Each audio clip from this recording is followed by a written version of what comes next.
Hello अस्सलाम friends, वालेकुम, अस्सलाम वेलकम वालेकुम। Back to welcome my back YouTube to my channel. YouTube उम्मीद चैनल। करती हूँ आप उम्मीद सब करती अच्छे हूँ होंगे गाइस आप गाइस, सब अच्छे अल्हम्दुलिल्लाह मैं होंगे। भी अच्छी हूँ।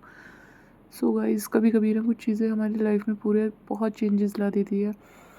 सो हम कुछ अच्छा पाने की चाह में ना, और कभी कभी जो हमारे पास होता है ना, हम उसको भी खो देते हैं।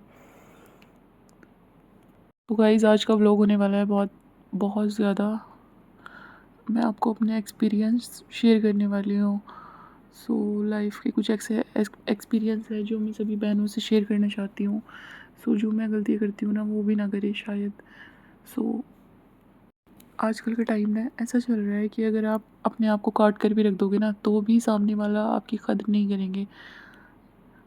इतना इतना प्रोफेशनल हो गए हैं आजकल के लोग, इतने प्रोफेशनल हो गए हैं कि वो अगर सामने वाला कितना भी कुछ कर देना उनके लिए, तो भी ऐसे हो जाता है कि हाँ, इसने हमारे लिए क्या ही क्या है। सो जितनी भी मेरी प्यारी बहनें मेरा व्लॉग देख रही हैं, सो अपने आप को ऐसी जगह वेस्ट करने से बेटर है कि अपने फ्यूचर पे टाइम दें, अपने आप को टाइम दें, अपने आप को आगे लेके जाएं। कोई भी ऐसी स्किल सीखें जो आप किसी की लाइफ में मोहताज ना रहें, क्योंकि पसंद को बदलते हुए ना कभी किसी का टाइम नहीं लगता है। किसी के लिए ऑप्शन बनने बनने से बेटर है कि आप अपनी लाइफ में अच्छा अचीव कर लें। सो जितनी भी मेरी प्यारी बहनें मेरा व्लॉग देख रही हैं, वीडियोस देख रही हैं, सो मैं सभी से ये रिक्वेस्ट करूँगी, कोई ना कोई अपनी अपने लिए ऐसी स्किल सीखे। आजकल का माहौल बहुत ख़राब है। सो मैं आपको अपना एक्सपीरियंस शेयर करती हूँ। मैं अपनी वालिदैन की सबसे बड़ी बेटी हूँ, और हम 2 सिस्टर हैं, 1 ब्रदर है, मेरा छोटा भाई है, और हम 2 बड़ी बहन हैं। और मतलब मेरे जो पेरेंट्स हैं वो बहुत मिडिल क्लास, मतलब बहुत अच्छी फैमिली से नहीं हूँ मैं, बहुत मिडिल क्लास फैमिली से हैं। सो तो उन्होंने मुझे बहुत अच्छी एजुकेशन दिलाई है, बहुत सब कुछ किया है मेरे लिए। बट लेकिन बात कहाँ जाती है, यहीं आके हमारी लाइफ सेट नहीं हो जाती है। बॉयज़ को पढ़ाओ, उनको जॉब मिल जाती है इजीली, उनका फ्यूचर आगे बढ़ जाता है, वो आगे बढ़ जाते हैं अपनी लाइफ में, जॉब करने लगते हैं। बट गर्ल्स के साथ में सबसे बड़ी प्रॉब्लम क्या होती है, अगर आप गर्ल्स के लिए ऊपर पैसा भी लगा रहे हो ना, पैसा लगाने के बाद भी उनके लिए आपने दुगना दहेज बनाना है, क्योंकि उसकी शादी करके दूसरों के घर भेजना है। इसलिए उसके अगर पढ़ाई में भी पैसा लगाओ, कोई फ़ायदा नहीं है, क्योंकि वहाँ पर डिग्री जाके रखी जाएंगी। और सवाल ये पैदा होता है कि तेरे बाप ने क्या दिया है। माहौल इतना टॉक्सिक होता है, इतना टॉक्सिक होता है कि लड़की यही सोच के परेशान हो जाती है। वो अपने घर की हर एक सिचुएशन जानती है, छोटा भाई, उससे छोटी बहन, यहाँ तक कि उसके पापा की मेहनत, कितनी मेहनत से उसके पापा ने उसको पढ़ाया होता है, वो हर एक चीज़ को जानते हुए और अपने आप अंदर अंदर घुट जाती है। कभी ये ज़ाहिर नहीं होने देती है कि हाँ, मैं परेशान हूँ, क्योंकि उसको इस सिचुएशन का पता होता है कि अभी मेरे पेरेंट्स ने मेरी शादी का कर्ज़ तक नहीं उतारा है। और अगर मैं इन सब चीज़ों का ज़िक्र अपने पेरेंट्स से करूँगी या किसी से करूँगी, इतने लालची लोग होते हैं कि बारात घर पर आती है और पूछते हैं, तेरा कैश मिलने वाला था, कहाँ चला गया? तेरी ये चीज़ मिलने वाली थी, कहाँ चली गई? हवा में उड़ गई? इतने इतने लालची लोग होते हैं, इतने लालची, इतने कुत्ते लोग होते हैं। सो अल्लाह मेरी तौबा, मुझे ऐसा नहीं कहना चाहिए, बट ऐसे लोग होते हैं कि उनको लड़की से ज़्यादा सामान, सामान से ज़्यादा कैश, पैसा, ये सब चीज़ें दिखाई देती हैं। ये नहीं दिखाई देता है कि उसके पेरेंट्स ने उसके ऊपर कितना पैसा लगा के उसको कितना काबिल बना के, और जिसने माँ बाप ने अपनी बेटी दे दी है ना, उसने सब कुछ दे दिया है।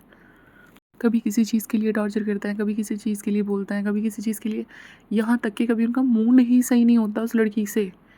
सो इसलिए मैं बोलती हूँ, अगर आपके पेरेंट्स आपके ऊपर पैसा लगा रहे हैं, सो प्लीज़ उस टाइम को अच्छी जगह यूज़ करें, और अपने अपने फ्यूचर को इतना सिक्योर करें, इतना सिक्योर करें कि अगर आप किसी के लिए ऑप्शन बन रहे हैं ना, सो अपने लिए कोई भी स्टैंड ले सके। चाहे आप छोटा मोटा कोई भी बिज़नेस कर सके, चाहे आप कोई चैनल बना लें, आप पढ़ाई ट्यूशन वगैरह स्टार्ट कर दें, आप टीचिंग वगैरह स्टार्ट कर दें। बट ये है कि किसी की लाइफ में ऑप्शन बनने से बेटर है कि आप अपने लिए स्टैंड लें। जो आज हमें ऑप्शन बना के रखते हैं, मतलब ये कहता है कि ठीक है, एक नहीं दूसरी बहुत मिल जाएगी। सो उन लोगों का क्या भरोसा होता है कि कल को वो हमें हाथ पकड़ के बाहर निकाल के खड़ा कर दें। सो पेरेंट्स भी सारी ज़िंदगी नहीं रहने वाले हैं, भाइयों की भी शादी हो जाएगी। सो अपने आप को इतना स्ट्रॉन्ग करें, इतना स्ट्रॉन्ग करें कि कम से कम, या तो आप फाइनेंशियल कंडीशन इतनी स्ट्रॉन्ग हो, आपके पास इतना पैसा हो, इतना बजट हो कि आप रेंट के घर में भी अपना अपने लिए आराम से ज़िंदगी गुजार सकें, अपनी ज़िंदगी को अपने तरीके से अच्छे से चला सकें। एक टॉक्सिक माहौल ये डिप्रेशन में पहुंचा देता है इंसान को। अच्छे खासे इंसान को ना डिप्रेशन में पहुंचा देता है। और हाँ, अगर शादी के बाद 1 साल गुज़र गया है, 2 साल गुज़र गए हैं, 3 साल गुज़र गए हैं और आपके बेबी नहीं है, तो ये भी बहुत बड़ी प्रॉब्लम है। ये अल्लाह ताला की तरफ से नहीं है, ये आप में प्रॉब्लम है। उनके बेटे में कोई प्रॉब्लम नहीं है, ये भी आप में प्रॉब्लम है। क्यों? क्योंकि आप उन्हें एक बेबी नहीं दे पा रही हैं और आपके बेबी नहीं हो पा रहा है, तो आपको तो एकदम निकाल देना चाहिए। दूसरी शादी करके लानी चाहिए, दूसरी बहुत सारी औरतें मिल जाएँगी, हमसे अच्छी मिल जाएँगी, बच्चे भी हो जाएँगे। और ये नहीं सोचते हैं वो ज़लील लोग कि आज हम इसका हाथ पकड़ के बाहर निकाल के खड़ा कर देंगे ना, इंशाल्लाह इसकी हाय ना हमें पनपने ही नहीं देगी, इंशाल्लाह।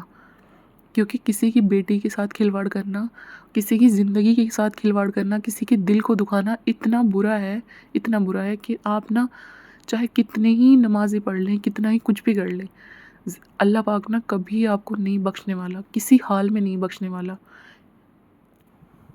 जब लड़की शादी करके जाती है ना, जब शादी हो जाती है उसकी, बहुत सपने सजा के आती है कि मैं अपने तरीके से अपना घर चलाऊँगी, ऐसे डेकोरेशन करूँगी, ये करूँगी, वो करूँगी, और जहाँ तक है वो बहुत सलीके से अपने घर को रखती है। मतलब यहाँ तक कि उसको सजाने के लिए, उसको बनाने के लिए जितना हो सकता है वो उतना करती है। बट होता क्या है, अगर अल्लाह की तरफ से देरी है, उसके बेबी नहीं है, तो ससुराल वाले बाहर हाथ पकड़ के खड़ा कर देते हैं कि जाओ बीबी, यहाँ पर तुम्हारा कोई काम नहीं है। हम तो अपने लड़के की दूसरी शादी कर लेंगे, हमारे पास तो ऑप्शन है। अब ये बताएं वो लड़की क्या करेगी, कौन से घर जाएगी वो। बहुत सारी कंडीशंस में ऐसा होता है, जो बेचारी मेरी बहनें, जिनकी 5 सिस्टर होती हैं, बहुत सारी बहनें होती हैं, वो अपने घर पर ना ये बातें शेयर भी नहीं कर पाती हैं, अंदर अंदर घुटती रहती हैं, सब चीज़ें सहन करती रहती है। क्यों? क्योंकि उन्हें डर होता है कि अगर मैं अपने अपने पेरेंट्स से ये बातें शेयर करूँगी तो मेरे पेरेंट्स पे क्या गुजरेगी, मेरी छोटी बहनों पर क्या गुजरेगी, मेरे भाई पर क्या गुजरेगी।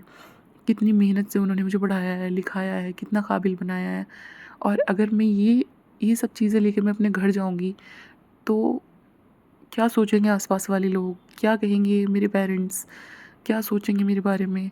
सो वो अंदर अंदर घुटती रहती है। इसलिए मैं बोल रही हूँ, अपने लिए कोई अपना आप को इतना फाइनेंशियली स्ट्रॉन्ग करो, इतना स्ट्रॉन्ग करो कि अगर आपको कोई दरवाजे से बाहर निकाल के खड़ा कर देना, तो रेंट के घर में भी ना आप बहुत अच्छे से एक इज़्ज़त वाली ज़िंदगी गुजार सको। सड़क पर भटकने से कहीं ज़्यादा बेटर है कि आप रेंट का घर लेके, चाहे तुम वहाँ पर सिलाई सेंटर खोल लो, चाहे तुम वहाँ पर कोचिंग सेंटर खोल लो, कुछ भी कर लो, बट दर दर भटकने से, किसी की ज़िंदगी का ऑप्शन बनने से बेटर है कि आपको अपने लिए स्टेप ले लेना चाहिए। और ज़िंदगी ना उन्हीं को थप्पड़ बहुत ज़्यादा मारती है जो अपने माँ बाप की सबसे ज़्यादा चाहती बेटियाँ होती हैं। ये एक फैक्ट नहीं है, एक सच है। ये मुझसे बेटर कोई नहीं जानता है। जो अपने घर में सबसे ज़्यादा लाड प्यार से पली हुई लड़की होगी ना, सबसे ज़्यादा उसी के थप्पड़ लगने वाले हैं शादी के बाद। वही सबसे ज़्यादा परेशानियाँ उठाने वाली हैं। पता नहीं वो ज़बान दराज़ हो जाएँ, वो पता नहीं आलसी हो जाएँ, कुछ भी हो जाएँ। बट ये है कि अगर एक कमी है ना इंसान के अंदर, तो वो पता नहीं कितनी बातें सुन के बर्दाश्त करता रहता है। क्यों? क्योंकि उसके बच्चे नहीं हैं, इसलिए सिर्फ़। इसलिए खिलाफ़ हो जाते हैं सब लोग, क्योंकि उसके बेबी नहीं है। अगर टॉक्सिक बातें बोलना, टॉक्सिक माहौल बनाना, ऐसा माहौल क्रिएट कर देते हैं, ऐसा माहौल कि लड़की खुद छोड़ के जाना, बस ये चाहती है कि मैं खुद छोड़ के चली जाऊँ, ये मुझे क्या छोड़ते हैं कि मैं इन्हें छोड़ के चली जाऊँ, और ये अपने बेटे की ना बहुत शौक से शादी कर ले। लेकिन उनको ये नहीं पता है कि अल्लाह बहुत बड़ा है। सारे कानून के बाद ना एक कानून ऊपर वाले का भी है। अगर वो देर भी करता है ना, तो बेहतरी के लिए करता है। वो बेहतरीन करने से पहले ही देर करता है। और जितनी भी मेरी बहनें ये व्लॉग देख रही हैं ना, ज़िंदगी में ना चाहे कितने ही पड़ाव आ जाए ज़िंदगी में, चाहे यहाँ तक कि ना आपकी ज़िंदगी में कितने ही पड़ाव आ जाए, चाहे कोई कितना ही नेगेटिविटी लेके आ जाए, लेकिन आपने पॉजिटिव रहना है, आपने अच्छी बातें करनी है।